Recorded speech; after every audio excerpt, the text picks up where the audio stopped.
feel like RuPaul got home from the first night and she was like, I'm the shit, no diaper. I didn't like that, actually.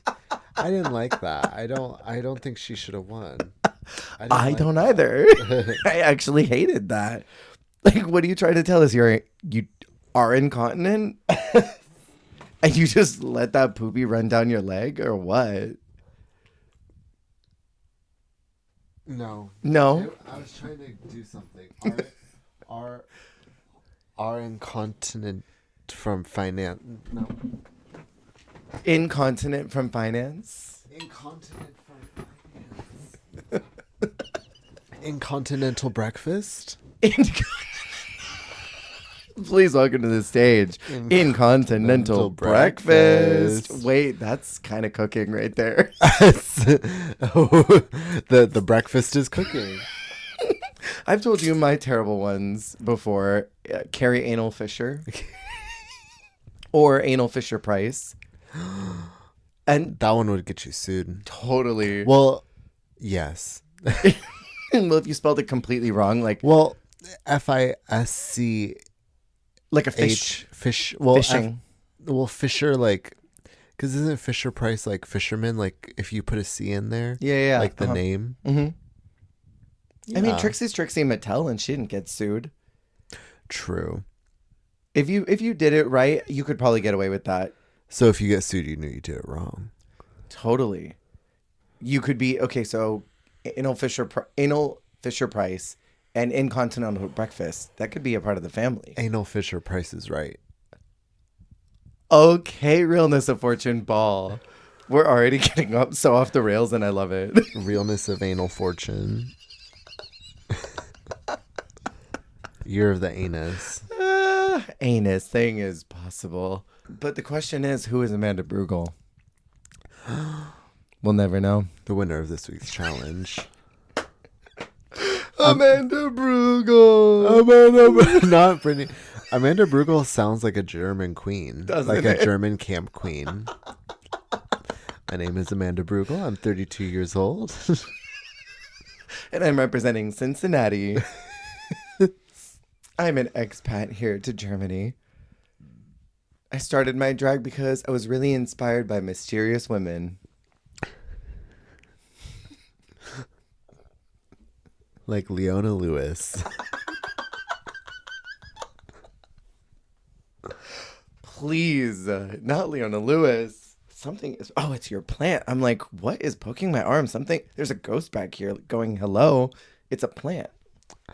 Hello. Like an actual plant. An actual plant. I'm so excited for her. I can't wait. Hi, hello, everyone. Welcome into That Sounds Gay, a podcast where we discuss every season of Drag Race in chronological order, and we are currently discussing Drag Race Germany. My name is Jer, and our gay sound presented by Jesse today is... Reagan jacket. It means rain jacket in German. That was Amanda Brugel. Not Amanda Brugel! That was... Not Amanda... Cut. Steve, cut that. That was Diane Brill's favorite Diane word. Brugel. Diane Brugel. The Reagan jacket. The Reagan jacket. I love her so much. She's everything to me. Like, she is the winner of this season. Her relationship to German is giving, like, person ordering in Spanish at a Spanish restaurant. Or, like, can I please get a quesadilla?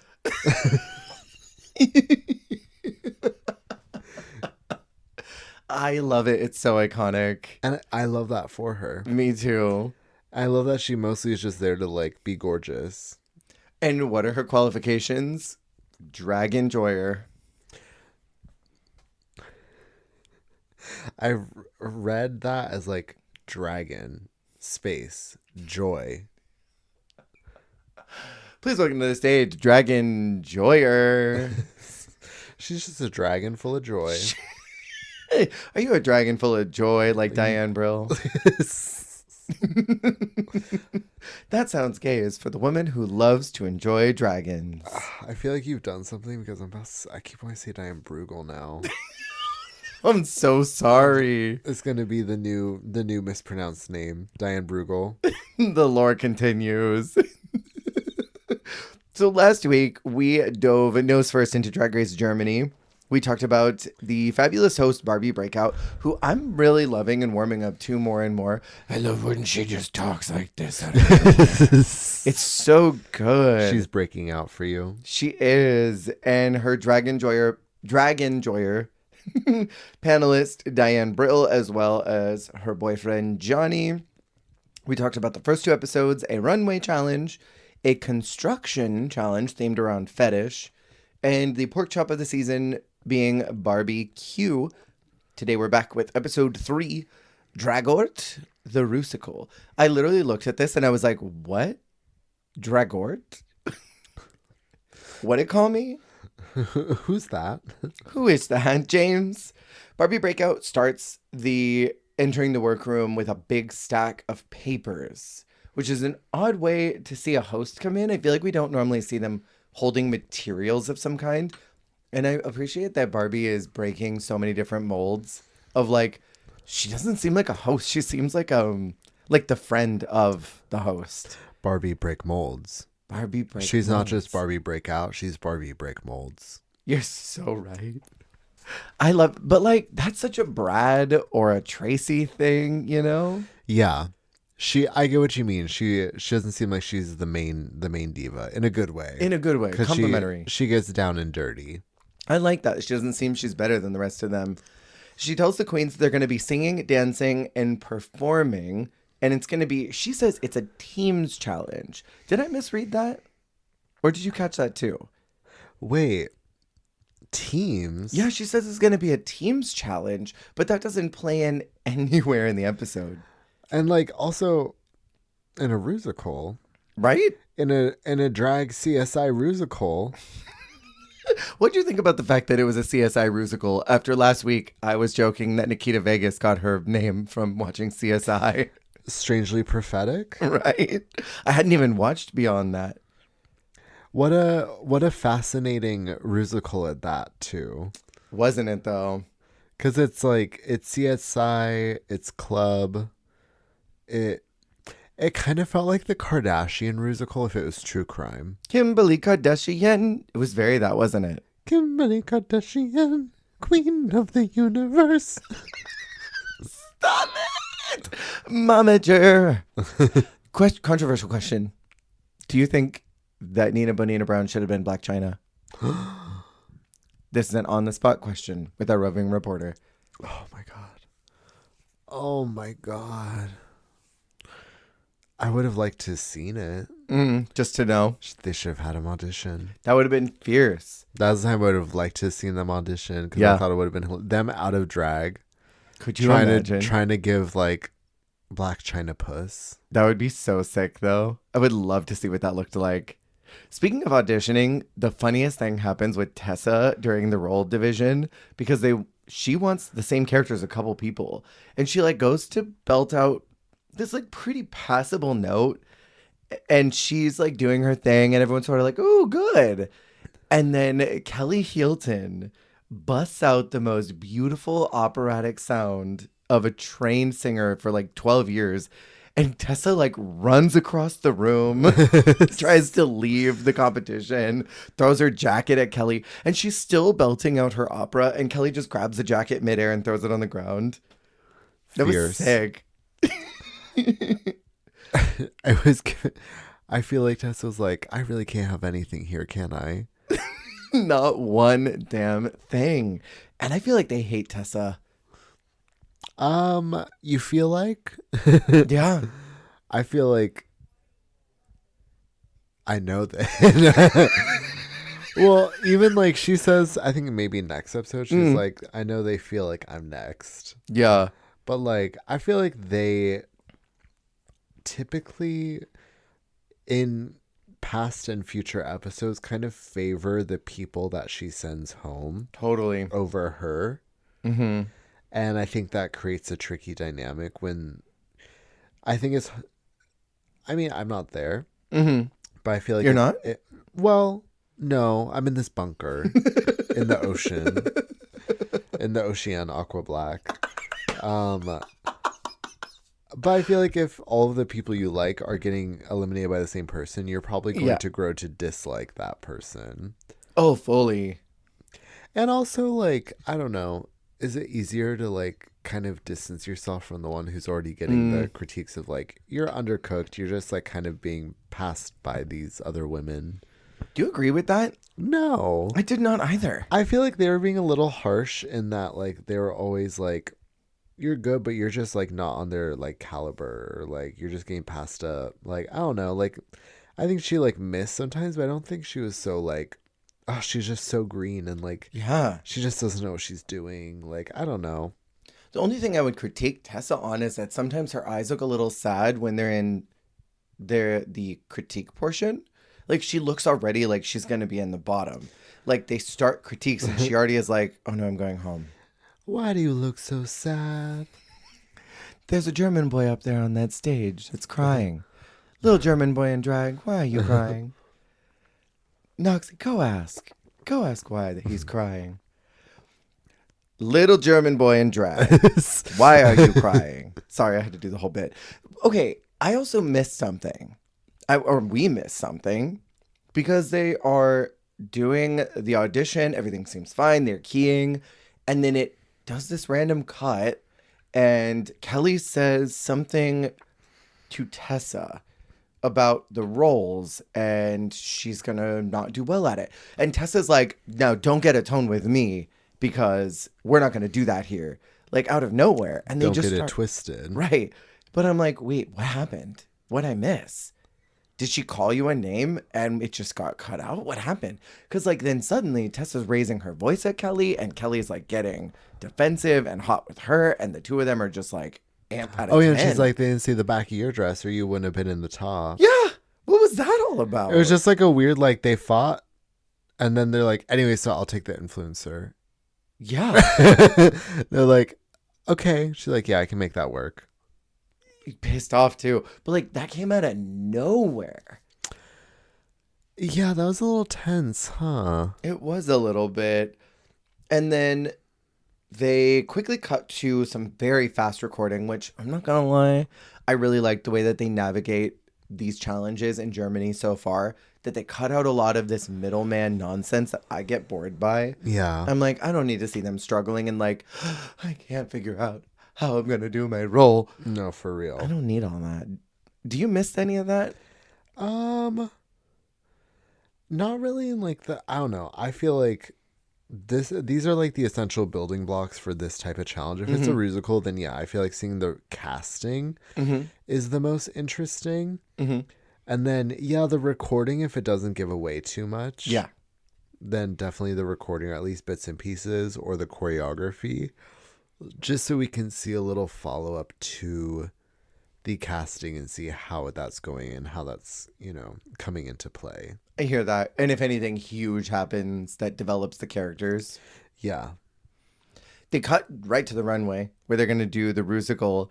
And Barbie comes out. This made me giggle. I'm telling you, I stand this woman so hard. Barbie does the cover girl walk. And at the very end, it does that bum, bum, bum, bum. And yes. What? And Diane Brill goes, and what? That's her. Hi. It's her Luffy. Hi. And what? And what? I love it so much. She's just so excited to be there.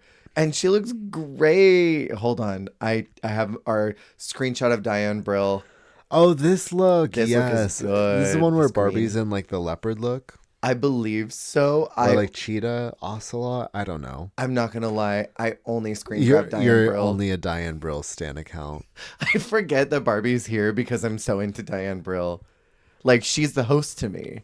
It's like those YouTube accounts that post the look compilations, but Yeah. you only do Diane Brill compilations. Every line spoken by Diane Brill in Drag Race Germany Season 1. I'm going to do a fan cam. I swear to God. I'm going to do it. She is the only woman to me. I love her. And so they do Dragort, the Rusical, which is kind of odd. This is an odd Rusical. So TLDR, Break it down. This twink comes out to the club, Mm-hmm. and they want to see, what is it, movies? They believe in cinema? They believe in, like, the magic of show business? They believe in the magic of television, I think. And they always believed that they were going to be on the big screen, right? And they come from a small town where everyone still has televisions and they watch local TV. And she's like, I love a strong female lead in a time travel movie. And I'm going to be on TV now. So she goes to this club, which, like, for whatever reason, just gets a lot of publicity and then fakes her death there to get on primetime news. That's how I understood the story. Well, okay, yes, because she shows up to this place and she's like, how do you get into this club or whatever? Mm-hmm. And they're like, screw the bouncer. It was it? Tessa was like, oh, I'm an influencer and I just get in because I'm hot. They all had like some shaky logic on how they get in there. Yeah. That's what I was saying, is it was giving the Kardashian Ruse Cole. Totally. Is like they were giving like the very beginning when it was like Lindsay and Paris and them in the club. And it was like Yvonne is the DJing. I'm obsessed with that term, DJing. DJing. I think Yeah. it's so It's so dumb, kind of, isn't it? because it's like, it's disc jockey. Like, Yeah. what? Why has it got to be Jane? DJing and Tarzan. I'm here for that. I'm the DJ and this is my Tarzan. Can I say, since you brought her up, because you had me hateful early, Oh. I keep forgetting Yvonne is there. And she has my old drag namesake, and I forget she's there. Every time she pops up, I'm like, who is that? In the Rusical or in life? In life. Every time she shows up on my screen, I have to look at my notes and be like, who is this? Yvonne, who's also a nightstand. Don't get it twisted. Yeah, I just forget that she's here. Every single time I'm like, who is that woman? Like Diane, not Diane Brill, Amanda Brugel. At least you said woman. Who's that woman? Who is That's that lady? complimentary. Who is that woman? Oh, who's that compliment? brick? Who's that goblin? Who's that hobgoblin? Ooh. Ooh. Okay, so yeah, this musical was weird. And also, why were they mic'd if they were lip syncing? That I didn't understand. The immersion, of course. To make them feel like it was real. To make them feel stakes. My favorite part of this whole thing, honestly, was the continual cuts to Diane, who looked confused. Like, she was just as confused as I was to what was happening. Like, what does this mean? What is the story? Yeah. Because also, like, so we get into the club, Mm-hmm. and deeply confused by Nikita and especially Pandora's characters. Yeah. Because, like, Nikita's a red herring. Yeah, a random red herring. Which is kind of cunty, It's I guess. fierce. In her little, what is it, Reagan jockey or whatever. Her little clear Reagan jockey. She loved that word. But then Pandora's role was so strange to me. She's like the club owner who doesn't want them there, I thought. Okay. That's kind of what I was getting. Because, I mean, if I know my CSI episodes, there's always a club owner who's like, you guys can't come in here. See, I've never watched CSI. I'm literally on, like, season 8 right now. Is CSI the ones where every season is a different The Who song? Who are you? Because, like, I know, like, I think it's New York is like, I'm here in the field. I've never Bob watched O'Reilly. CSI New York. Yeah. That's the gay sound of the week. I never really, like, watched it, but on one of the channels that, like, I had a phase where I was just sleeping on the couch when I was a child. Me too. I was honestly. like 11. I was just sleeping on the couch. me I too. couldn't sleep on my bed. No, I'm too autistic. I gotta sleep on my couch. And I would be watching the TV, and then the program I was watching would end, and then it would go to CSI New York. Oh, uh-huh. So You heard that intro? That was my only exposure to it. Yeah, but I was a big crime show girly, but CSI was not one of those. You were like ones watching for me. Bones? Bones. I was watching, yeah. I was like, did I watch any of the letter ones? NCIS, actually. Okay. I was weirdly a big NCIS fan. Don't know why. But NCIS, Bones. Loved Castle. Rizzoli and Isles. Yeah, I was totally into CSI. I remember all the drama when cast members were fired for getting crazy. The season I'm on right now, the team just got split up. Which season's which city is your favorite? Vegas. CSI Vegas. The OG. What about Miami? Do you like Miami? I really didn't like, what is the name? Horatio? I think that's Race. Race. I think that's the guy who is he's the main dude. He's like the Grissom of Miami. What? Grissom is the like lab, not the owner. He's like the night shift lab guy. I see. Yeah, and so he is the one that gives them their assignments. He tells them who they're going to go and do all their work for of the day. Oh. And Horatio's that guy. But Grissom's character archetype is the one who is oddly a little too smart for the room. I was always making like the almost Sherlock Holmes types observations. Like they'll go into a crime scene and he'll look at someone and go, "You are incredibly musky. What were you doing earlier today?" And they'll be like, "Oh, I was at a furry convention." Okay. That must attract a lot of mates, right? And he like just knows too much about things. Weird. Yeah. That was on an actual episode, by the way. There was a furry convention. Someone got murdered in their fursuit. In the fursuit. Mm-hmm. Fabulous. It was actually really fierce. He was dressed as a fox and like got in a fight with his girlfriend, went to a furry orgy. She picked him up and was like, "I can't believe you did this to me again. You promised you wouldn't go to these anymore." And she like kicks him out of the car because he was sick, and he like starts throwing up, and a truck hits him.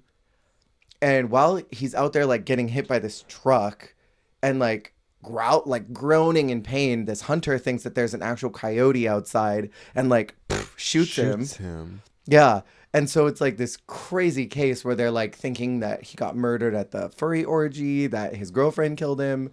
No, he got hit by a truck and accidentally got shot by a hunter. That is... Maybe I'll watch just that episode.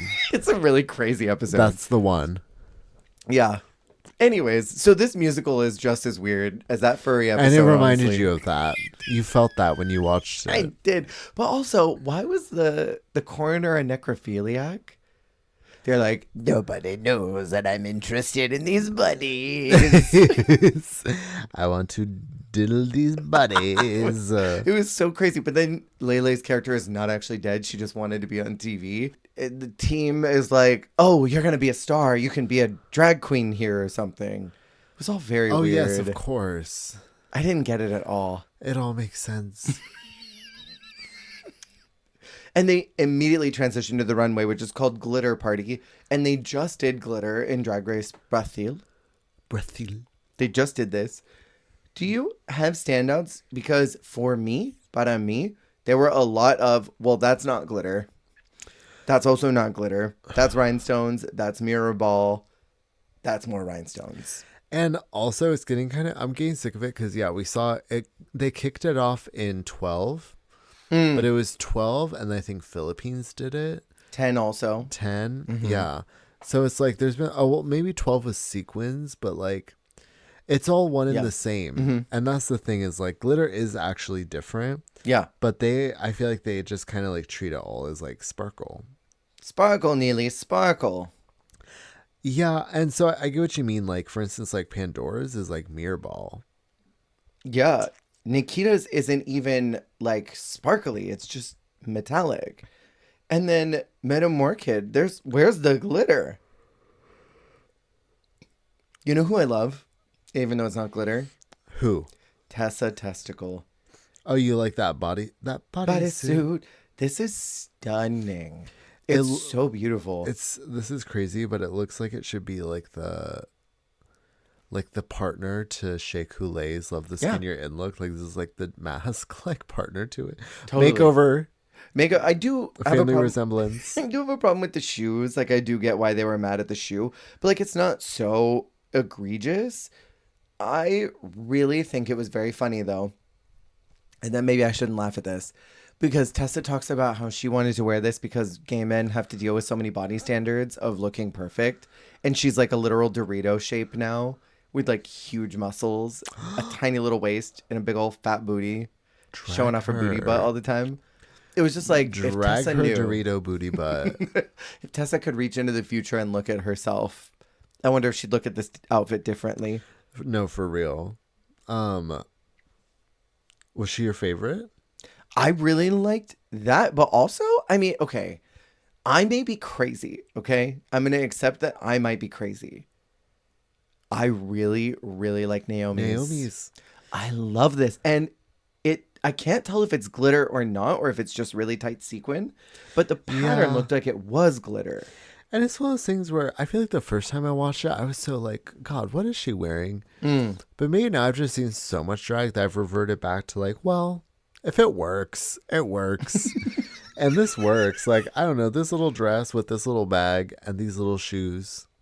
It's cute. She looks good. And the judges did not like it. I actually quite liked Yvonne and her nightstand. Who is that?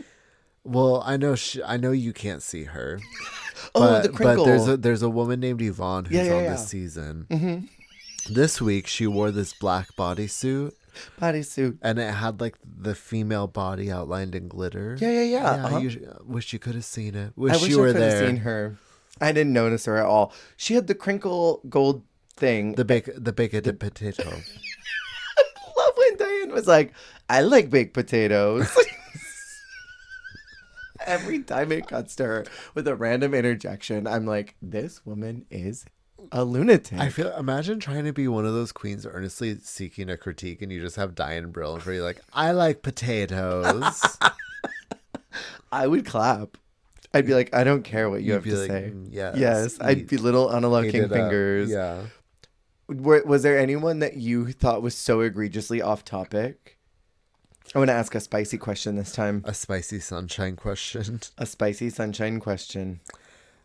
So terribly off topic. I mean, I would say, okay. I'll start. For me, it was Metamorkid. Oh, I love the look, but it's so off topic. Like, this is not glitter. It's feathers. It's feathers. It's feathers. No, It's I get burlesque. that. It's stunning. It's glam. This would win a Boulet Brothers glam category. I didn't really like Lele's. Well, I like it. Oh, the construction worker? No, that was that's Lorelai. Mm-hmm. At least Lorelai's is glitter. That's true. But I still don't like hers either. I feel like hers has got to be a wordplay. Remember how like Jan did Tool and Tool for her look and she was doing wordplay? Like, I feel like this has got to be wordplay, the one that Lorelai did, because why is she a construction worker? Yeah. I don't really get that. You don't like Lele's star dress? I don't. Just because it's giving me sparkle, but like not glitter party. See, I do think because the stars all had glitter on them, I thought it was a smart way to transition the look. I just don't like that there's no shape. Yeah. That's my problem with it. Yeah. Because she's using the materials well to hold the textile. At least it is more glittered, true. Yeah. But it's funny because the ones that are more actually glitter are the ones I don't really like. Because like, yeah, I don't like Lorelai's either. And Lorelai's is actually like, it's a glitter overall. Yeah. Which like, so respect there. But then the ones that actually like aesthetically I enjoy more are not as glittery. Totally. I hear that. They get mentioned here and pretty much every episode going forward that this is very difficult for them to judge. That they're not sure who to put high and low. They also, Germany is very interesting with the weight between runway and challenge. Mm-hmm. Doesn't someone bring that up? in one of the other episodes, like based on the other seasons, it doesn't seem like runway matters that much. And one of the girlies here, I think it's Kelly, is like, is that shade? Like, what do you mean by that? Yeah, right. No, seriously, because like, but then it's weird because I mean we'll get there. But in what is it? A couple episodes from now when we have a separate runway and challenge win. Oh, Drag Race Thailand. Okay, can I say early? That pissed me off. I was so mad. We'll get there. We'll get there. I also, you know what pissed me off? This little fig that's on the judges panel tonight. He pissed me off.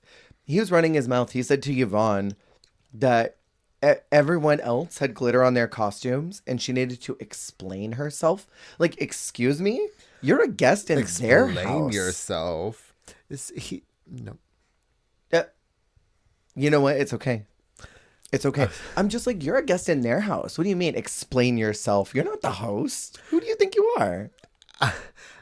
Something I like about Yvonne is you can tell when she gets annoyed by them. Yeah. And I kind of like that. Me too. Because she's a little feisty.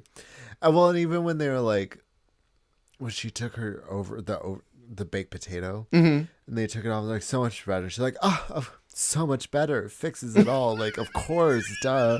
Like, so like, oh my God, what would I do without y'all? Like, I don't know. Just something about her is so funny. Like, in the way that she like banters with them. She's fierce with them and I love it.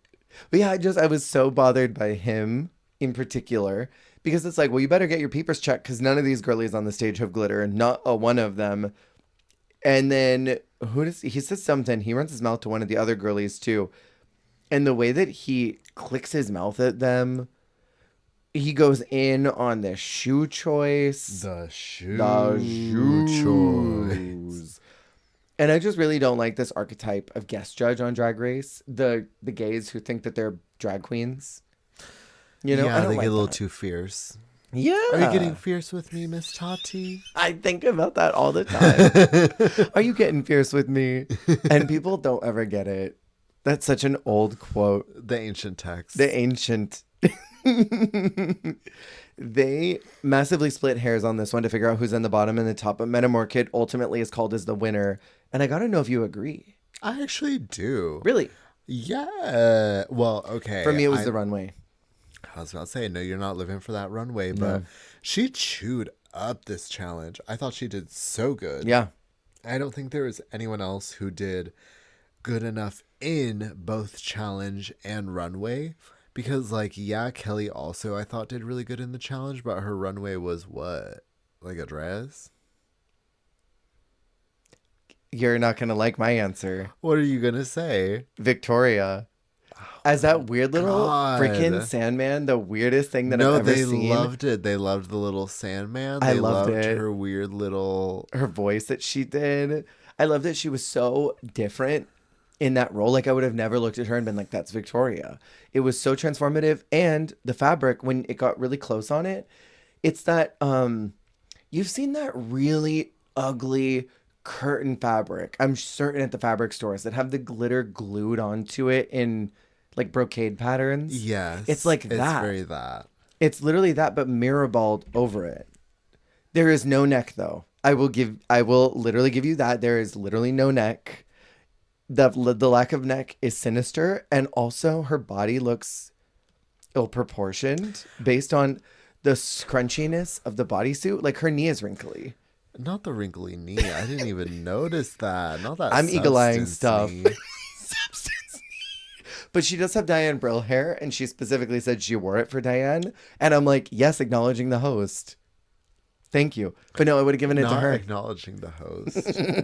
I would have given it to her because I think that she was so transformative in the challenge, and she actually did glitter. I mean, it would have been pretty good timing for her in the scope of the season, because I feel like this is recently off of the bottom. Yeah. I feel like this would have been at a point where it kind of could have been framed as sort of like a comeback. Victorious she got moment. Come on her back. She got come on the back. Yeah, I think it would have been good for her. My problem is really down to the runway, because when the musical is so weird and I don't really understand it, but everyone did passable. I then have to go to the runway and default to that. And like you mentioned, runway seems to be more important than anything else. And Madame Orchid had like 4 rhinestones on the interior of her costume. But they loved it because of that feather headpiece. But that didn't have glitter. But that wasn't their commercial. Do you know who I'm referencing? What is that? No, what is that? So, Leah, you liked what they did. Actually, no, I really didn't like it. Stop. Not the season 6. Leah Remini freshly escaped from Scientology, feuding with Michelle Visage. I love it so much. I quote, but that wasn't their commercial. All the time. I just want to know, will it stay on for the trick or not? Well, I didn't get that. It's so good. That is the best part of season 6 to me, is Leah Remini's feud with Michelle in that one episode. And then being like, okay, so Leah, you do like the commercial. I didn't like it at all. I love it. Like, she got so activated for nothing. She's so fierce for that. It's so great. I love her. And based on the runway and performance, the bottom 2 are called as... Ooh, wait.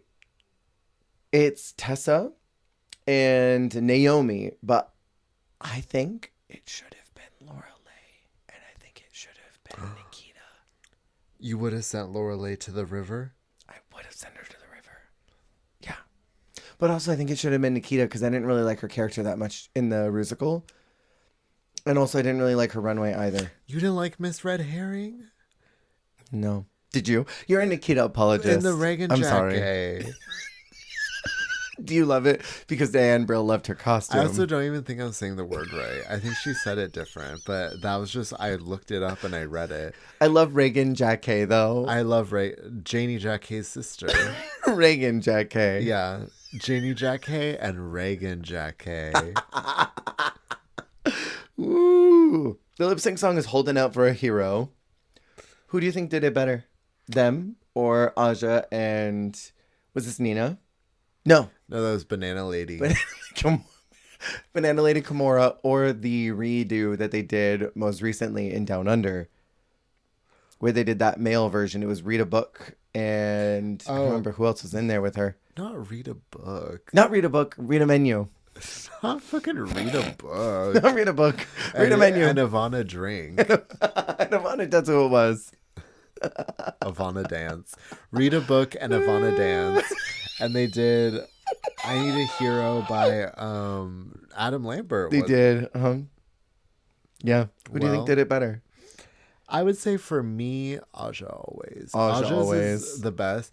And I kind of love Kimura's performance with Aja. Yeah. Like Aja doing the like death drop and Kimura just like falling. Yeah. But going down to the ground with her. I think that's fierce. Yeah. I swear someone else did it. Holding Out for a Hero. I feel like there probably was like another international example. But honestly, I love this one. Yeah. I really appreciate Naomi's desperation. Yeah. I really liked your desperation. That Khaled Karen of it all. What do you think of Tessa split jumping off the stage? You're going to hear me roar. Very that. I mean, her dick is so massive, it probably cushioned the fall. She probably just like bounced on the shaft. Probably just like cushioned everything. There was no shockwave up into her spine. It just went right into the shaft. It's like those little like weird like mini trampolines that gymnasts use. Yeah. Where they like before they jump onto the beam or something.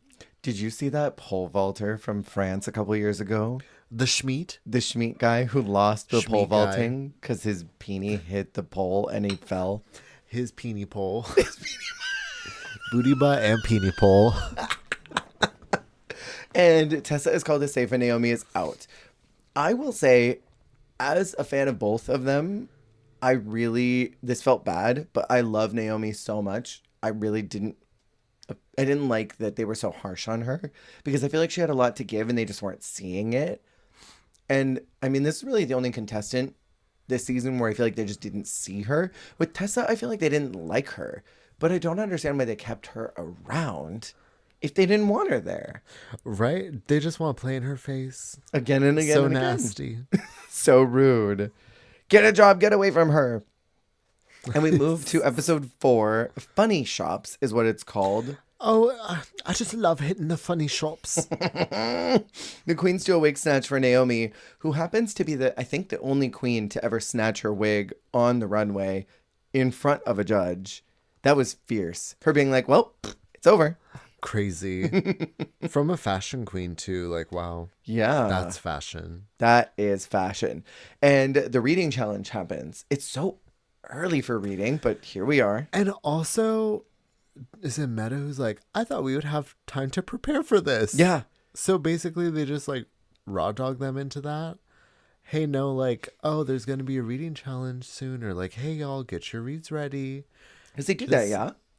From what I've understood, they don't tell them explicitly like, hey, it's going to be the tomorrow. reading challenge. But like, hey, everyone, get your reads ready. Like, make sure you're prepared for, you know, having your reads told, like whatever. Yeah. I don't know. Something like that. Yeah, something to give them a little lube work. But they seem to really have to just like go for it. I enjoyed Kelly's wordplay. The Nikita, whatever she said for school. No school, no education. But they were like wordplay on knee. Yes. I thought that was great. That was like one of the only reads I remembered, honestly. It was so good. It was super funny. I feel like that was one of the only positive ones I remember because the rest were kind of like punching down on the girls doing bad. Well, and we've talked about this with the other Paramount seasons. In Mexico, all the girls were taking wax at Argenis. And then in Brazil, they were all taking wax at NASA. And it's like... And this time it was what, Lorelai? Lorelai. Yeah, they were all like, oh, I forgot you were here. Yeah. These Paramount seasons just focus on one queen that the girls hate. But one other thing I did laugh at, I don't remember who said it, but one of the girls said that Nikita looked like Uncle Fester, and it cuts to her confessional and she's like, who's that? And they show the photo and she looks at it like, oh, I see it. That's good. Yeah. She's like feeling it. That was funny. Oh, and there was another one that was really good. From Pandora, she says, and Lorelai are one AFAB queen this week. A signed fucking ass bitch. That is crazy. Isn't it? That is like so crazy. It's nuts. But so funny. I've never heard that before. No, yeah, that is definitely new content. New, fresh, hot content. And she was so giddy to say it too. I do enjoy how much of a little gremlin Pandora is. She looks like someone who should be under a bridge harassing you for money before you can cross, or she's going to like pee on you. You're going to pee on yourself.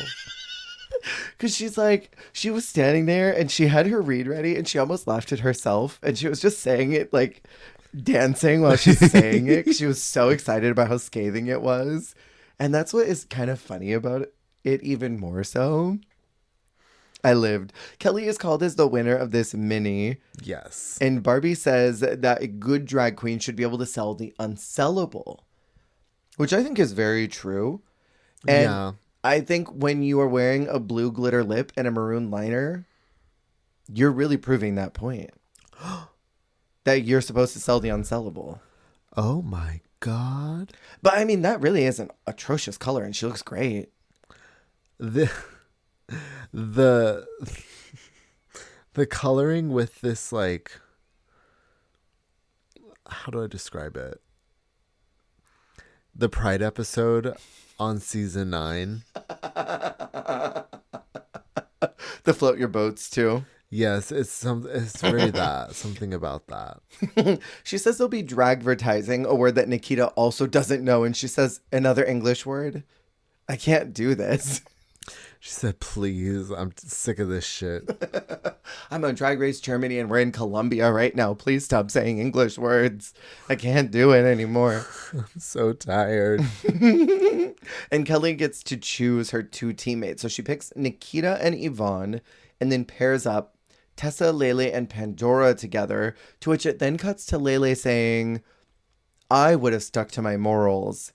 And I would have put together people who work well together. So I thought that was shady. And I thought, wait, what the fuck? Who do you hate? What Also, morals? like, not morals. I would have stuck to my morals. Like, this is crazy. In one breath, she said that Kelly has no morals, no manners, is shady, and also that she doesn't like Pandora or Tessa. Like, Jesus Christ, Lele. She got multiple whacks in at once. Honestly, good for her. Good for her. And they have to sell some impossible items, which can I talk about? Can I talk about the pit crew really quick? This man, his body's built for sin. One purpose and one purpose only. Sin. He looks like someone who does adult movies. Yeah, he's just thick and meaty for no reason. And that beard is so thick and delicious. They've got a bunch of random products. So they've got a giant pair of sunglasses, disco ball dentures, sausage water aftershave with a salsita fragrance. I don't know what that is. Hanabeshi with salsa with sausage water aftershave. And they also have a personal space tent. And they get to choose what they want to advertise. I thought that was fun that they gave them one extra product so they weren't lassoed with something that sucked. Like, there's always that one product that's left over that's like, this is ass. Nobody wanted this for a reason. Like decent things and the one ass thing. Yeah. I see what you mean. Or like what was it? It was in Belgium where it was French fries, chicory, and waffles, right? And it was like, none of those are necessarily bad, but one thing is inevitably not going to get picked because everyone else is going to want the others. So it's like, or when it happened to a Norma and she had her box of nothing that she had to sell. Oh my God. Yeah. That's horror. That's horror. But I see what you mean. So it should have been like some more plausible things and then the sausage water aftershave. I would have never wanted the sausage water aftershave. What would you have wanted? Well, I feel like I talked about so much. I clearly manifested my own path. I would be Hanabeshi with sausage water aftershave, of course. What would your angle be? Oof. Only sausage water can get rid of the 5 o'clock shadow. Oh my God, I love that. Yeah. Wait, I'm here for that. You rattled that off quick. That's called improv, baby. But I feel like any of the products are all weird. Yeah. You just gotta roll with it. Totally. All of the products looked like they made it up on the fly anyways. Someone went to the craft store and made those really quick, put them up on display. That's on someone's CV now. Those dentures. They're like, well, I am a fabrication artist. Here's some of the work I've done recently. Fabrication artist is so funny. I will say the big glasses I would have never wanted. So I understand why nobody picked it. Yeah. Like, what do you do with that? They're so ridiculously big. And also sometimes, like, I don't know, things like that where it's like, how do I say that? Like, the aftershave is almost easier because it's like, you can talk about it more like, what's the word? Abstractly. Mm-hmm. But like something like that, like you see it. Mm-hmm. Like, you know exactly where it goes, what its use is, what it's for, and you still have to sell it. Mm-hmm. And I feel like that sucks. It completely sucks. They have to make a 90-second video. I almost said 90-minute video, and I'm like, that not Girl, that. that mega maxi. So you're making a short film today of 90 minutes. That's going to be like season 32. They're like, all right, so we'll be submitting a movie to Cannes, to Sundance. Ooh. Oh no, we shouldn't manifest that because it will happen. And the runway category is a politically incorrect one. A night of 1,000 Angies, who I read because they talked about her and they kind of went into a little bit of her work. She's a retired politician who served as the Chancellor of Germany from 2005 to 2021. And she's the only woman to have held the office from East Germany specifically. She was the leader of the opposition from 2002 to 2005. And then the leader of the Christian Democratic Union from 2000 to 2018. Yeah. And from a very quick read, it seems like she did some really good things for refugees to Germany and basically was like super pro people immigrating in and seeking asylum and freedom from any oppression they were experiencing. And Which was is really, cool. which is great for foreign policy is what it seems like. But she took a lot of back steps on Medicare and health or overall healthcare. And it looks like she also did a lot of things that were poor for LGBT rights and specifically was like, well, I can't vote for that because that's against my religion. And so like she had some really good things that she did, but then some really bad ones too. Yeah. I mean, I guess that's interesting. Like, because hearing them talk about it, Mm-hmm. they seem to be somewhat reverent to her in the sense of like, well, yeah, she wasn't always for us, but she did a lot for us. Yeah. Like, there's certain parts of our identity that she wasn't always there for, but like, Right. she was doing what she had to do, was kind of like how they seem to talk about it. Totally. But I guess, I mean, it makes sense because there's a ton of immigrants in that cast, Tons. Yeah. which, I mean, I think that is cool to have someone like, I don't know, I guess just right now because we like have the polar opposite of Yeah. that. The worst foreign policy. But yeah, just the idea of having a foreign policy that is so inviting and obviously like what it shows, and like we have a cast full of like diverse artists from all Yeah. over the place, and like them being able to be somewhere that is like has more of an open door than maybe where we live currently is interesting to see. I mean, they've got 2 Brazilian queens here. So, I mean, that's really cool. People that that fled their country for whatever reason they did, probably for the same reason that Fontana did for the oppression, and found a Yeah. home that was safe. I think that's really beautiful. And like, yeah, I don't know a ton because I only did a quick survey of her Wikipedia page, but it does seem like she was really good on foreign policy, which, like you mentioned, we have such a bad foreign policy right now in our government that it's sort of Yeah. like, okay, well, that's cool. Each one of them have to take a specific look and reference it in the same way that they do in all of the Night of 1000s, but they seemed really inconsistent with their judgment. Like some of the girls, they were like, this looks more like, to Kelly, they were like, this looks like Princess Diana. But like, the look to me is very similar. Yeah, I feel like it. Yeah, it's very much a lie. Maybe that just means she's too pretty. Like, She's the only woman. is she pretty? But then with Nikita, they loved her look, but she did a marionette. No pants, No panties, and they ripped her apart. But doesn't she win this no challenge? panty puppet. Yeah, no, she does win. She does. And this is nothing like that look. But they loved it. The one that I loved the most, like the absolute most, because it was so freaking funny. Lorelei Rivers. Oh my god. Okay, no, hers was actually really good with the bird The shit. freaking bird. The stoned bird The shit. stone bird poop. And the fact that she's referencing a meme is funny too. Yeah. I thought hers was really good. I think for me it would be her. I actually thought Lele's was pretty solid. It was like a nice dress. A nice little dress. Yeah, with the booba. Booba. And then I liked Metamorkids as well. I'm scrolling and I'm looking at all of them. Oh, the one with the... Hold on, that was the rainbow. Oh, no, Tessa was the rainbow. She was like... Metamorkid was like the blue... She kind of looks like Miss Scarlet in blue with like a white boa.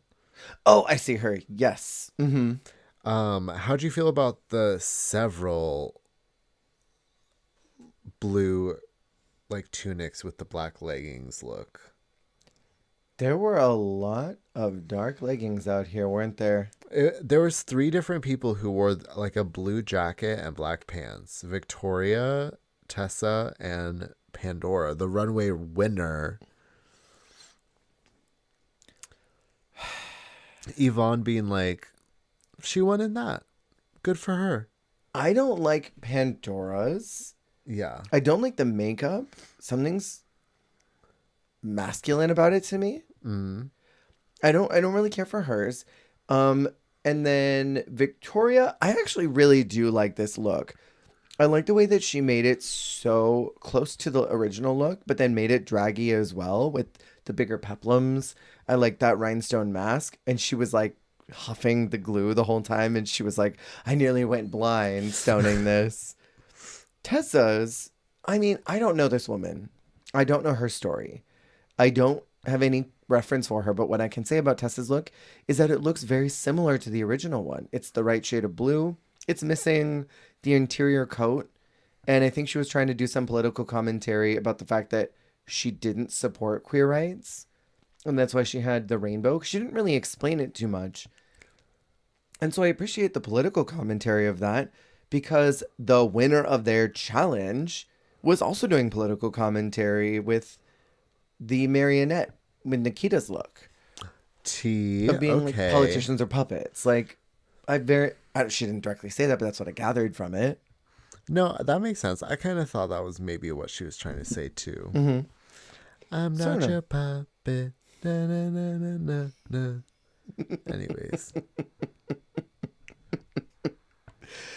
And so yeah, this was kind of tough. I liked a lot of these looks. I liked a lot of them. They're then shown their product clips. We have the Shut Up Dentures, which is team Kelly, Nikita, and Yvonne. Where it's basically like, if you smoke too much, we got decked from mouthing off at the bar, use these sparkly dentures. If you gave too much neck, threw it too much and like lost a tooth, I don't know.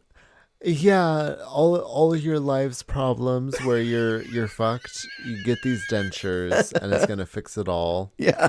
My Nikita looked crazy. Nuts. Looked like a big old dude from the 70s. I loved it. Oh my gosh, it was haunting. I could not. But then Kelly just getting slammed by By that the pit pit crew crew. member. Just getting absolutely railed. Oh, she got her booty butt pounded. Busted open. Busted Booty open. butt busted. And yeah, that was funny. Honestly, the best part of that was the pit crew guy. They also had an almost jingle about theirs too. Because didn't they keep going like "shut up dentures" over and over again? Yes. I They think like that's smart. kept going back to the Beshi Beshi. Beshi beshi. Shampoo shampoo day. Shampoo shampoo day. I didn't hate their commercial. I was interested in it. They did a good job at selling the unsellable. Yeah, I thought theirs was pretty solid. For sure. You know, something that I was thinking of while watching this is something that Rue mentioned for the Monster Challenge that just happened on All Stars, critiquing Morphine's Meat of the Week, Hello Flesh, that Rue didn't want to buy it and she did a bad job selling it. I feel like a lot of the point of these challenges is even if I don't necessarily want to pick up the phone and order the thing, I'm buying what they're selling to me. Yes. Like, I'm interested in the thing that they're telling me, even if I don't want it. A little drama, a little fantasy. It's like the rainbow sponge lady. Like, I don't want a rainbow sponge, but I'm interested in it. You want to because- feel the way that woman feels when she uses and talks about the product. Yeah, I love her. I love her so much. So yeah, like that's kind of what I thought about their rainbow dentures was like, I don't want these, but I'm interested in the way that you guys are selling it to me. I'm very fascinated by that. I love the way you see life. And then we have group 2. It's Lorelei Victoria and Metamorkid. Girl, this Britney Spears sausage perfume was the worst thing I've ever seen. Well, Lorelei immediately comes out so burdened. She hated being in this group. She hated being in this group. She seemed to not like being in that role. Her presenter role was like crazy. Crazy boots. But also the uncanny valleyness of Victoria's Britney look. Brazilians love Britney. This is 2 for 2 now. Hashtag Brazilians for Britney. Brazilians for Britney. Ow. Can I ask, who do you think did a better Britney illusion? Her or Fontana? I would have to say Fontana. Fontana's was really good. I am obsessed with them having sort of a shared, like, I feel like they really love that Britney dancing in her bedroom level of mania. Yeah. And I feel, well, yes. I feel like they connect with that, and I connect with how they connect with that. I like that the pricing was 1, 2, 3, and they kept making sure to point that out because it's a Britney song. 1, 2, 3. Wow. I didn't get that. But that wasn't their commercial. Other than that, I thought it was a chop, and I really didn't understand any of it. Especially the fact that even Brittany was like, wait, there's perfume? When did I make that? It was a little unhinged, like the connection of all, because they all felt like three singular characters. Mm-hmm. Like they weren't connected, and none of them were connected to the product. Yeah, and was it Men and More Kid? Was the like butter churning woman? Yeah, bush puss or whatever she said. Are you bush puss like me? Are you bush puss? I'll give him bush puss. Bootyful, honey. And the last group is Tessa, Lele, and Pandora, who are selling DIY. You ever needed to jerk it in public? You ever just need to go and crank one out while you're at the park? You ever get so horned up that you just need to jerk it In the middle under of the your walkway? little umbrella? Ella, Ella, Ella. Ella, Ella. Don't forget the Ella. Yeah. I hated this so much. I've complained about overly sexual things before on Drag Race. Yes. Over sexual things for the purpose of doing it. Like, yes, this is a weird product. How do you sell a curtained umbrella?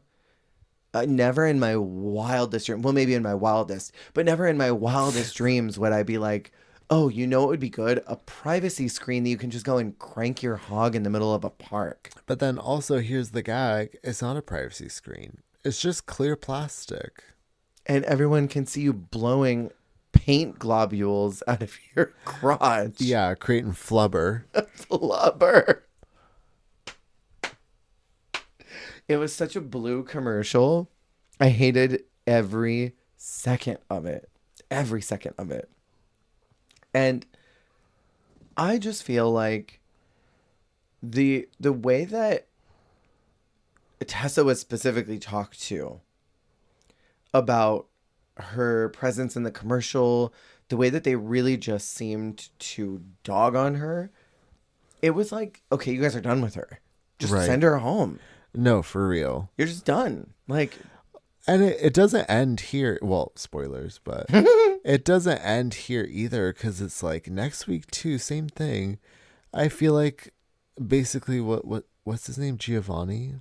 Johnny. Oh, sorry. Giovanni. Giovanni works Sorry, too. I mixed him Giovanni up. is Aquaria's I, name. I was like, oh wait, I thought you were the leader of Team Rocket. My bad. He's got his Persian over there. Yeah. But basically the week after, he's like, listen, I know you're trying and you really do try so hard, but you're getting swallowed up and you're getting passed over by these people who are just beyond you. She's like, okay, thank you. Like, So hateful for no reason. it's rough. Yeah. I think that they should have all been judged as teams because they failed or survived as teams. And I really hated this last group. I think they should have all lip sync. Honestly. All three of them. Oh, a 3-way lip sync. A 3-way. Ooh, okay. Because it was a horrible commercial. It was a really terrible one. And I hated doubly that they gave the win to Nikita because while I think she was very funny in the commercial, she did not have an accurate look, and they seemed to really rip into the other queens about that. Like Tessa in particular gets her outfit ripped apart because she did the rainbow message and that wasn't a part of the original look. But Nikita's look is nothing like the original. It was funny because even like watching it, not watching it, watching the critiques, I didn't think they were going to give it to her. Because they seemed like they had like things to say that they were like annoyed by. So, I mean, she was surprised by it. She was giving gooped by her win. Yeah. But I mean, I was also I'm a Nikita apologist. I know so you I'm also like, good for you, girl. You got on the show. It seemed like they were going to give it to Yvonne. It seemed like they really liked her look and her performance. But they also kind of hate her. They forget she's there. They don't want her to win too much. And then they pull a Thailand and they give a random ass win to Pandora for the runway, which her runway wasn't even that good. So like, how do I say this? Because, okay, I feel like it was like a 2-in-1 because they were able to give a challenge win to Nikita after saying that her runway was kind of a miss and it didn't make sense. But then also the thing with Pandora was it felt like, well, it was so weird because even Diane was like, oh, she was a win for me. And they're like on the runway. But I was like, she wasn't a win anywhere. Sorry, hateful. But like, it did feel like this was her, like, they're like, oh, you won that, so there's no way you're eligible to be in the bottom. You know what I mean? Yeah. Like, oh, you're the runway winner, so obviously you're safe. Oh, obviously, we've done this every week. I do wish that they would do a Thailand rules more That's how often. we do it in my subdivision. That's how we do it in the subdivision. I kind of wish they would do that all the time on the show, though. I would love if they did a regular challenge win and then a runway win. And then we could have a situation where, like a Tormai, where they win the challenge and then still go home. Hey, you won the challenge, but you're still in the bottom two because you sucked on the runway. So That the chaos. A winner for each and a bottom for each. They're like, well, you were the winner for this. You're the bottom for this. yeah, I think about Tormai often doing her little helicopter in the Snatch game, that roving reporter. I don't know if you remember it very well. The chaos of her. Vaguely. I mostly just remember her energy. Yeah. And the faces she made. The face is constantly, but then she like wins the Snatch game and goes home that episode. That's crazy. Was there ever a time where it was like the concept of there being like a runway winner, challenge winner, and then the bottom two is like the same two, but they lost the opposite? Like, did the best in the challenge worse on the runway, and then did the best on the runway but worse in the challenge, and they're like the two winners, and then the bottom two. That would have been so fierce. I can't remember at all. I watch Thailand 2 every now and again, just rewatching it because it's so good. Kana's one lip sync where she like pulls out her phone, her shoe phone, Foot. and is like Phone foot. singing on the shoe. Oh, yes. I think that one's great. And then Srimala in that one where she's got that big giant globe on her head and she's just scooching around. Yeah, Pooching it. Poochin. it up. It's great. I love that season so much. And I think that Pandora should have been bottom 2. I did not agree with this random win. I think they just wanted to save her and make sure she didn't have to lip sync. The bottom 2 are Lele and Tessa. What do you think about that? Ooh. What do you think about the fact that they're on a team and are in the bottom 2, but then Pandora is a runaway winner? Okay, because that is some bullshit, isn't it? Isn't it? I almost felt like it should have been Lorelai. Lorelai and who though? She thought she was gonna lip sync. I know she was certain. scooped. I feel like I would have given it. Oh, I can't decide. Which one? I would have given it. Oh, it would have been Lorelai, and God, I really like. It would have been Pandora. Okay, the gag. I think that honestly, because they even told Tessa she did good in the challenge. Like she was funny in like the presentation part of it and her lines and stuff. She did well. You know who a lot of these girlies look like in their political looks? Who? And maybe this woman was styled intentionally to look a lot like her too. Do you remember in Doctor Who? It's in Rose's season. There are the not the lagoon. There's something goon. They're the big like pig farty creatures. The gooners. The pig fart gooners. The pig fart gooners. And they're in the skin suits. And there's that blonde woman with the bob. She looks just like them. Stop. The snigoon. The sligoon. Is that who it is? Sligoon. Is that who it is? Sligoon? Doctor Who. Or something. Not Slughorn. Not Slughorn. You can't trust Slughorn. It's in. Oh, these ones. Oh, Those creatures. Ew. Yeah, and then there's that woman. Gross. There's the lady that they're dressed up as. What are these called? What are these creatures called? I don't remember what they're called. I literally just looked up Slagoon and that's not it. But yeah, they look they look like the lady that plays them. This woman, Slitheen. That had nothing to do with Slagoon. This woman here. She looks like they look like her. That is so rotted. Am I thinking of a Pokemon? Is there a Pokemon named something Goon? Is there a Slagoon? It's like a little like what, poison dragon type? There's Slagoo. Slagoo. Not Slagoon. Not Slagooner. Sorry, that I detracted us so hard.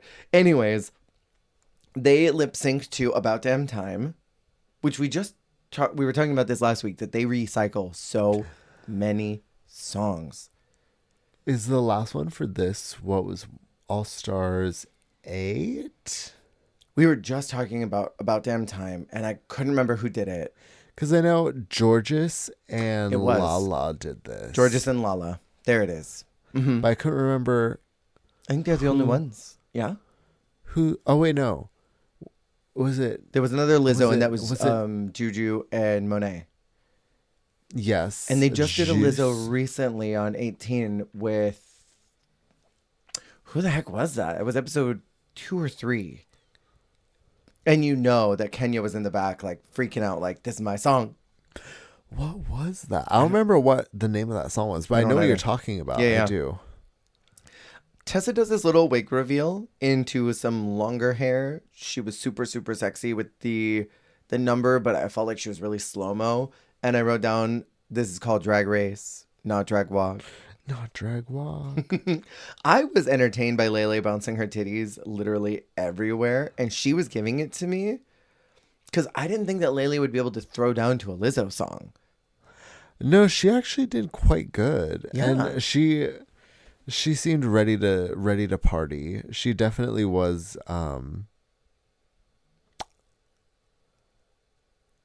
she was there to turn it and burn it. She was turning and burning it more than I would say. That's what I'll say. I was like, how do I say this? Yeah. I was like, I didn't expect her to go as hard as she did, but she was very like high energy, keep it moving, keep it pushing fish. Yeah. Like yeah, very well, it was kind of like Naomi, where it's just like she obviously really wanted to stay. Yeah. So there's a lot of effort there, a lot of trying. Mm-hmm. Do you remember when this song was everywhere? Yes. In a minute, I'm gonna need a sentimental woman about me. It was in Fortnite. Was it really? Yeah, it was a dance in Fortnite. Crazy. Insane. Tessa is in and Lele is out, which bums me out because I really like Lele.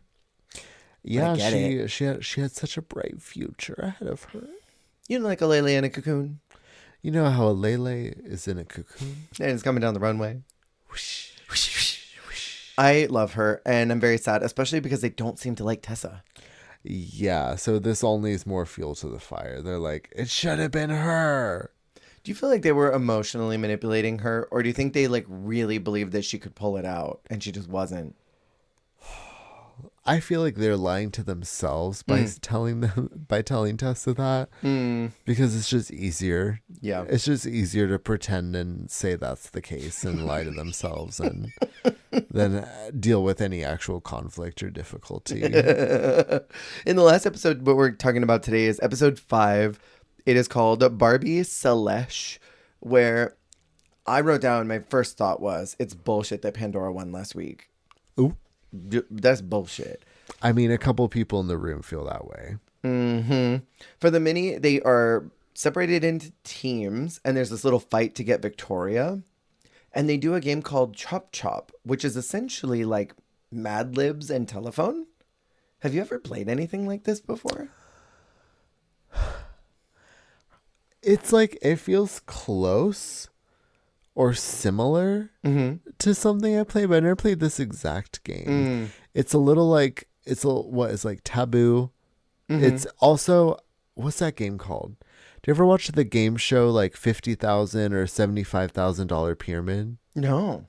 Oh, that's honestly what it reminded me of. Okay. There was this game show. I used to watch something called the GSN Mm-hmm. Game Show Network, but it was like a 50, 75, $100,000 pyramid.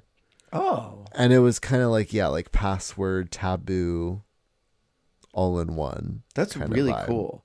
I liked it. I thought it was a super fun mini challenge, and I want to play a game like this now. I would love to see this on mainline too. I mean, it's pretty fun. Yeah. I also I like the lighthearted ones like these as well, you know? Yeah. I like the mini games where it's like really just inconsequential, and I like when they don't have to be an embarrassing quick drag. Yeah, 3-minute baby drag. The baby drag minis are the worst, or the animal drag. Ugh, I hate those. Pandora's team are called as the winners, and the maxi is announced as a courtroom improv where they're going to break up into smaller teams, and as the winners of the challenge, they get to choose their characters first. They immediately jump to the challenge. They don't do any exposition They here. said we have no time. Right at into all. the content. So okay, I want to pick your brain before we talk about the individual performances. So this was almost like Jersey Justice, but not, because I mean, it was framed as an improv challenge, but it seemed like some of them were just skits. Even then, skits felt like a glorified word for some of them. Completely. Some of them felt like vignettes, like Yeah. commercials. It felt like some of them had less content Mm-hmm. than like the absolute commercials that the queens would do in like logo days. Completely. Because some were a little more fleshed out, but then some were just like, well, I'm going to throw myself around. Well, period. Well, I feel like Barbie had varying levels of investment in them herself. Yeah, Because there were some where she seemed like she was watching and laughing. She's some like, okay. I'm ready to move on. Yeah. Next page, please. I did like her constantly being like, ay, ay, ay. Her voices. Her voices were so funny. I love Barbie Breakout so much. She is a funny host. Like She she's is. very much like I think it's kind of like Supreme does this too, where she's very much like a character. Totally. Because I think Supreme will like do a voice or like do a little like funny. Mm-hmm. And then like Mama Powell too, but she'll do it as herself. Yeah. Or I feel like Barbie will be like she's a little more like in character, which I mean, props to RuPaul. I feel like RuPaul does that sometimes when but like not anything crazy. Yeah. So it's like her with like elf ears and a tracksuit. You want to talk about investment in certain queens and lacking some in others. That's RuPaul. I feel like I get a lot of Fred vibes from Barbie, where she's like not the most consistent with her judging, but she just is there to host and have a fun time. She's there to do it. Yeah. And like, it's not that she's totally just clocked in. She's just there to have fun. Like, whatever happens after that. Yeah. I like that. So the very first group, we've got Metamore Kid and Pandora, and I have photos of them if you need to look at them one more time. Eyebrows on the booty butt. Eyebrows on the booty butt. So I enjoyed what the skit wanted to be, that they both have, what is it, body dyslexia, where like they feel stuff on opposite sides. Pandora is top bottom dyslexic. Me too. And Metamore Kid was front back dyslexic. She wipes from the front to the back. From the front to the back. From the booty butt to the, what was it? To the pee-pee pole. To the pee-pee pole. Mm-hmm. But you know what? A lot of people are top bottom dyslexic. They tell you that they're bottom and they're tops. Or they'll be like, yeah, I want a top. And you get there and they're like, ass up. Like, but actually. But like, wait, I douched. And you douched. So who's topping? And Barbie looks nuts. She looks so nuts. She looks so crazy in her orange wig. I loved it. It's also, it wasn't a wet wig, but it was kind of giving wet wig. Like, It was giving greasy. it was giving greasy. Yeah. I really see what you mean in like this look of her being a Spanky Jackson variant. Thank you. There's the weird like menopausal horniness like contained in this look. Are you menopausally horny like me? Are you having an incontinental breakfast like me?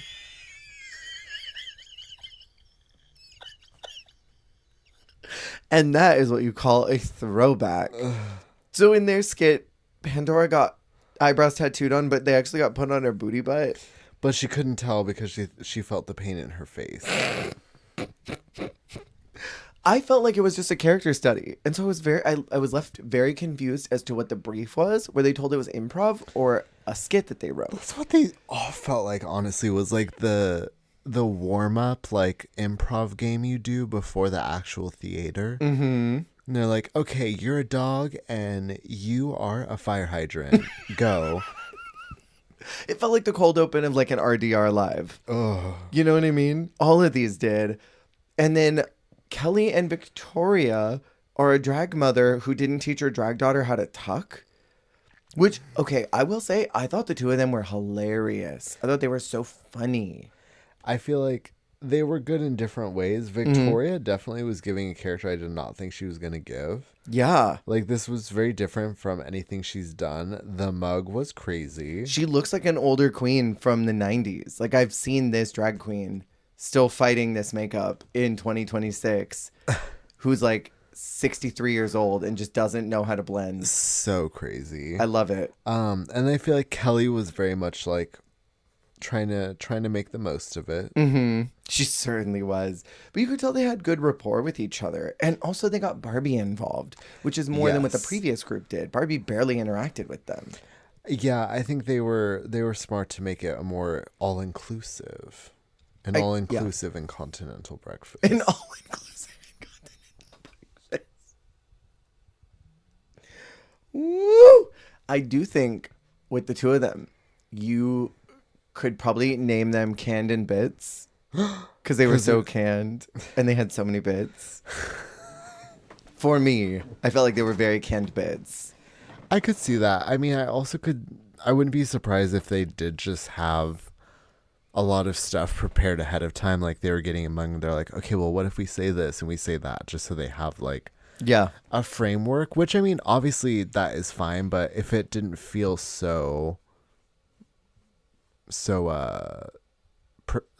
premeditated, like ahead of knowing ahead that they were going to say that. A little too rehearsed. I'm so nervous about you putting your drink on that tray knowing that has already tumbled. Oh my gosh, you're so right. We're not going to let this happen. I'm so scared. Next is Yvonne and Nikita, who Nikita met a man on getlaid.com. Please don't look that up, anyone. And Nikita's character kept moving around Germany trying to get laid by this guy, but he's actually a bisexual or an asexual or a C-sexual, but he's actually a vampire. And then they like fuck on the floor. It was mania. I feel like this one was when they started devolving, because I feel like a lot of them after this were also just like romper room fuckery. This was romper room shenanigans. But yeah, she took her wig off, she put her fangs in, she got her freak on. They sang Careless Whisper. Oh my gosh, yes. When she was like, okay, let me take my hair down. Do do do do do do do. That did kind of make me laugh. That was funny. And then the very last group is Lorelai and Tessa. Am I crazy? Because this was so funny. I loved both of them doing these Italian accents, but in German, which was very funny. Because what does she say? She says, my name is Giuseppina Marabella Tortellini, but my friends call me Tanya. And then the other one was like, I'm Franca, but everyone calls me Nonna Franca. Nonna Franca. And something about Lorelai's like voice and accent was actually cracking me up a little bit. I loved it her so much. Her like monotone, like I don't know, like she was like doing Tina Belcher. It was like, oh, I just don't know.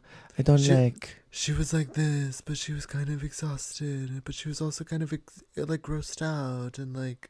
Why are you like this? Please leave me alone. I don't know. I couldn't even do it, but like I don't know. It was kind of mesmerizing. Like I don't know. I thought Tessa was funny too. Am I crazy? No, I thought they were a good duo. I mean, it got kind of messy at the end. I definitely didn't think that it was going to be a winning duo because they resulted to violence. I thought you were going to bring up MacArthur Park. Oh my God. Not to mention that now that, yeah, someone left the cake out in the rain. That they did resort to violence, but it was funny violence. Do you ever just sing MacArthur's Park in German? Literally just did earlier today. I can't believe you missed it. It was right before the gay sound of the day. Like my Kegels. It was right before the gay sound of the day. I can't believe you missed it. And yeah, I mean, I thought it was funny. It was very Maury to me. Mori. Oh my God. Memento Mori. Have I ever shown you there's a video of my sister Athena doing one of these court cases? It's like a skit that she did. And she like gets on. It was something about a drag queen for hire. It was all in Spanish, so I only caught a little bit of it.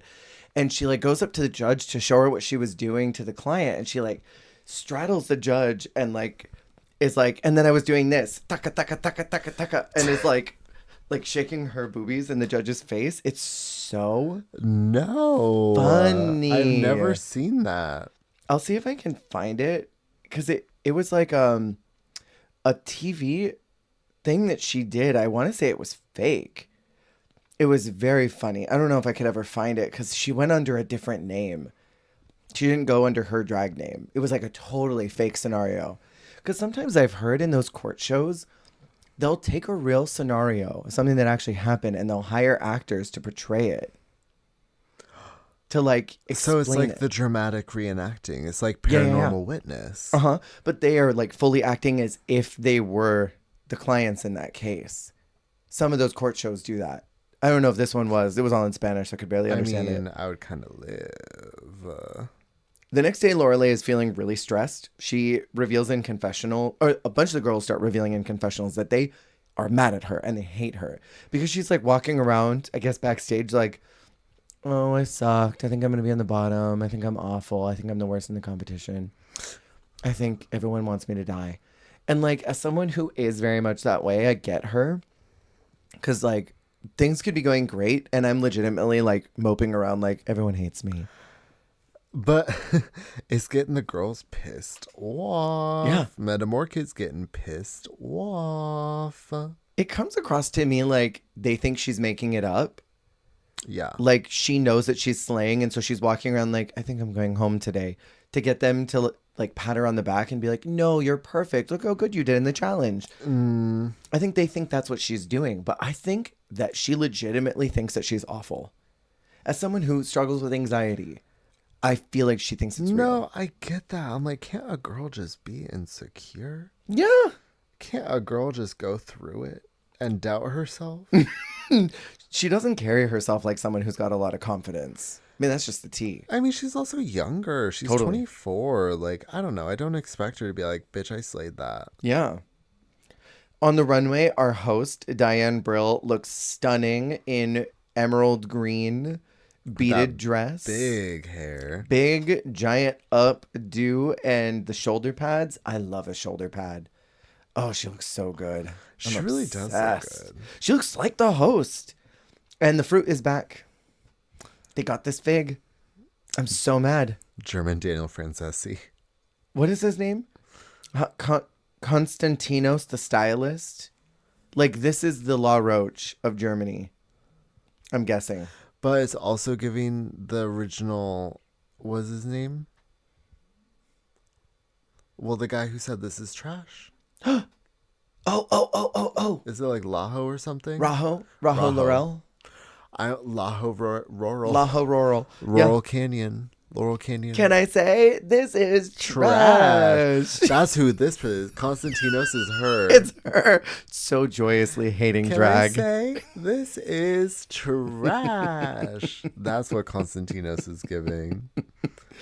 The runway category is called Rave Parade. Can we talk about all these really quick?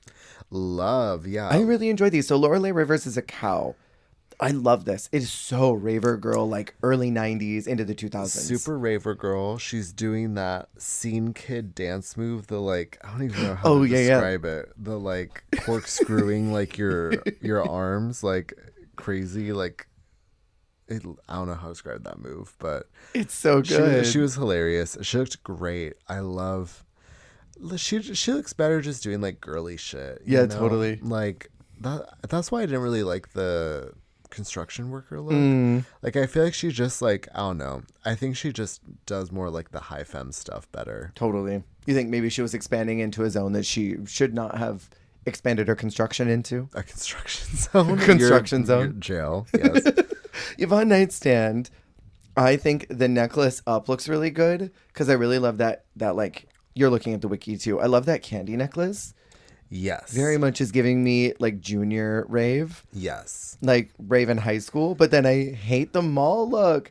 It looks like Jennifer Coolidge in Cinderella Story. It's very like Katya and Mrs. Kasha Davis makeover, like from the waist down. The skirt and the boots, or like Darlene Mitchell and makeover, like Totally. it's very strip mall outlets. MILF at the outlets. Realness. MILF at the outlets. Can we get that as a runway category? Category is MILF at the outlets. I would love that, actually. New Canada's Drag Race prompt just dropped.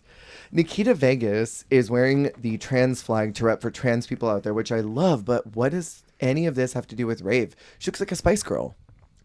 It's like Spice Girl athleisure. It's also kind of giving Missy Pyle as Violet's mom in Willy Wonka. Stop it. You know what I mean, though? Fully. You know what I mean? Fully. When you said that, my mouth dropped. It's very Mother Beauregard. My brain went. Sam Star. Please. And I did like her stance, make love and eat ass. I do like that. So brave. Tessa, why do I love this? You live. Why do I live? It is so Drag Race panelist tea, like the girly that is so excited to be on Drag Race, so she wears this, but then she's got to go to the rave afterwards. This is so cute to me. It's one of her cuter looks of the season, like for sure. Easy. Mm-hmm. For me, I feel like raves are always either, if they're not just the craziest out there look, it's just adorable and sexy for no reason. Well, yeah, it's just like, oh, like so cute, so fun. I love that. Yeah. You know? Not even sexy, just like immodest. This is immodest. Love immodesty. Then we have Metamore Kid, who wanted to make something high fashion. Can I ask you something? Why did she do those big Club Kid shoes that she couldn't walk in if she's got parachute pants? I know, because she even said like, oh, I'm wearing these super tall shoes, and it's like they tried to cut to it, and we couldn't even see it because they're all covered. Because the pants were covering it. That like annoyed me. That like seriously annoyed me. Yeah, it kind of pissed me off. I'm not gonna lie. Like you could wear literally any comfy heel, you can't see them. I don't get it. Next we have Victoria Shakespeare's. I love how punk this is, but I wish the hair was nicer. I don't like the way that it's laying right here at the ears. I kind of wish that it was slicked back more. But I like the way that it's styled. It's very raver to me. Yes. Yeah, I don't know. I like a lot of the colors. I think that maybe it's a little too busy. Maybe it didn't need the net. Yeah, I feel like maybe, it just needed one thing less, because I do agree. I like the color palette. I like the idea and the vibe for the most part. But, yeah, it just feels like it needs a little fine-tuning. And then Pandora, I really like the colors, but she's wearing that big breastplate again, and I'm sort of like, okay, whatever about that. And then she pulls both the nip knops out, which I'm like, what fucking ever? Both the nip knops. What do you think about the look? Well, now when you say both the nip knobs, Both of them. it's mid for me. I mean, like the other girl, I think the other girls girlied out harder. You know, it's good to be a girl, but when the other girlies are girlying on a girlier level, sometimes you can't just be that girl. Girly. Episode title. And then Kelly Hilton is last, who says that her look is elegant. Do you agree? So, like, what? And I feel bad because she's pissed because she was mad that they didn't like it. Oh, they clocked her hard. But I'm like, oh, well, I don't like it either. I'm sorry that you're upset that they don't like it, but I also don't like it, and I don't know how to handle that with you. Well, Kelly is told by Johnny that she needs to have stage presence in her looks. And the way that she clenched her teeth was sort of like, I'm gonna reach over and fight you. Yeah, I think I'm gonna burn this whole place down, actually. And I agree with you. It's ugly. It looks like a nightie. And then also there's like one bag of those fuzzy balls on it. It looks like a design challenge look. No, it's so design challenge coded for real. It's just like, it's not a winner. No. And again, I feel bad because she was upset that they didn't live, but like, girl, I did not live either. It cut at the end of her runway. It cuts to Diane Brill saying she doesn't have one trashy bone in her body. And I'm like, no, because the trash is on the outside. It's because she's wearing the trash. Clockalicious. Miss Clockalicious. New Wellness Fortune, Miss Jade Clockalicious? Or is that too much? I already forgot the word. Incontinental breakfast. Not that. I was thinking the esoteric incontinental brat stall. Are you esoteric and incontinental like me? I'm going to flip this whole desk. That's so funny. In Untucked, Pandora wants to lip sync so bad. She puts it out into the world. She's like, hey, I want to lip sync. I want to do it so bad. I want to send home Tessa. And like in her brain, she's thinking, okay, Tessa's the worst here. She's a lip sync assassin. I want to get her out of here. And I also want to prove to these girls that I'm not a flop. And I'm like, well, the train passed on that. And Laura's still running? So sorry. Steve cut that. And Lorelai is feeling the pressure really hard of the competition and is only seeing the flaws that the judges are pointing out, which leads me more to believe that she's not probing for compliments. She's legit like, I think I'm awful. They don't like me. I'm the fool. Mm-hmm. Which, like, I imagine. April Fool girl. April Fool girl. I imagine being in a pressure cooker competition like this, you are constantly overthinking everything. You hear something the judges say. And as someone who harps extremely on the negative, I would go to bed every night being like, they told me my outfit was bad. It wouldn't matter that they gave me like 10 minutes of praise. I'd be like, they hated my outfit. They're going to send me home next. Like, I would harp on that too. Yeah, and I mean, you're young and you can't, I don't know. I feel like, isn't it so hard for her to like also know like I don't know. I feel like if people are frustrated around her, maybe that also is harder for her to understand that like she's doing well and she's like a front runner because she thinks she's like falling behind or flopping or not connecting. Mm-hmm. And she is actually called as the winner, which gooped her. It gooped the room, and then it cuts to them calling who's the bottoms. And it's Tessa who looks exhausted to lip sync again. And she already said at the beginning of this week, like, my body hurts. I don't want to do this anymore. She's like, I'm fine being in the bottom. I just don't want to lip sync. Yeah. And it's Pandora next to her, like bouncing like a little goblin. Little, just like back and forth. Like, let me lip sync. Let me lip sync. I want to lip sync. Yeah. Yeah. Then she's like grinding and like twirling her hips. Like she's about to like fuck the lip sync. She's going to... what did she say? She's a very assertive dominant. Is that what she said in the fetish challenge? She's a sadist or something. She was ready, and she looks like this little pink or this little green haired gremlin with anime eyes.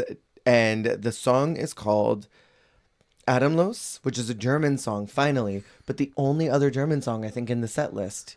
Really? Maybe the finale has one, but everything else are all English songs. Can I say I had a really weird kind of Berenstein Bears moment. I Oh? thought this was Titania by Sia, this lip sync. I just like I think something is wrong with me. I had like a weird distinct memory. I'm like maybe I should Chandelier look is the- next.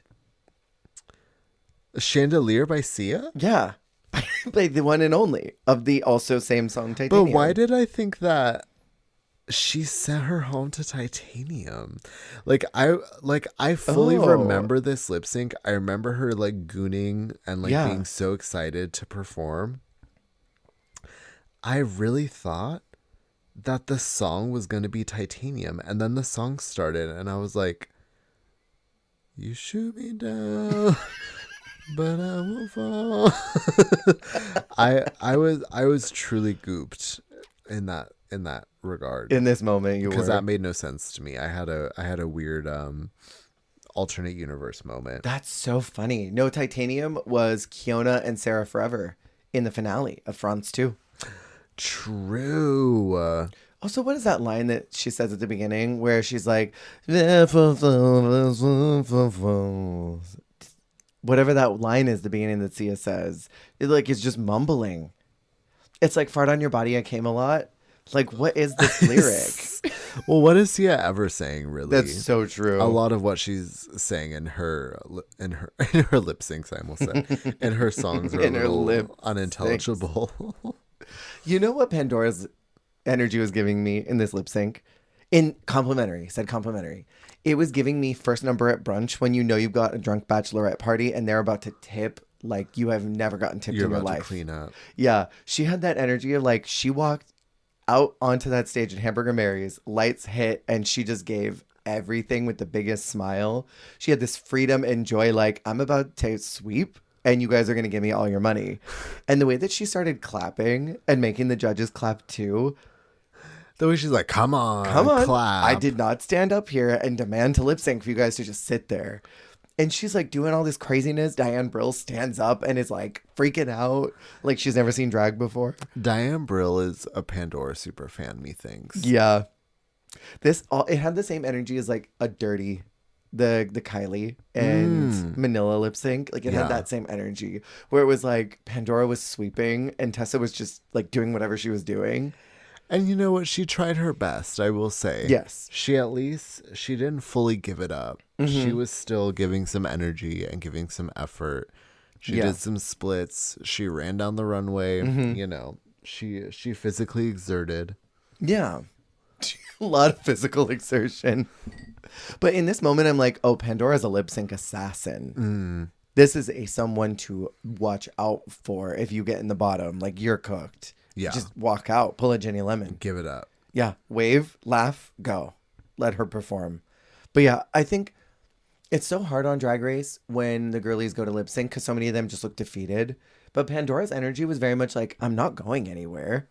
And you guys are going to have fun. Right? No, literally, like, I'm going to be here. And isn't that what drag's all about? Yeah. I don't know. Is I it- really liked that. Drag is love. They call Pandora as safe and Tessa's out. And that is the final episode we're talking about today. What are your thoughts on this nasty little leg? This one. Throws my leg in the air. What do you think about this? This one right here. This little leg. Right here. Other than your Berenstein Bears moment, which is so funny to me because I've done that before. I think it was good. I liked it. It was What did funny. they say that about in Philippines? I like Dee Dee Marie Holiday. Okay, Cut. next.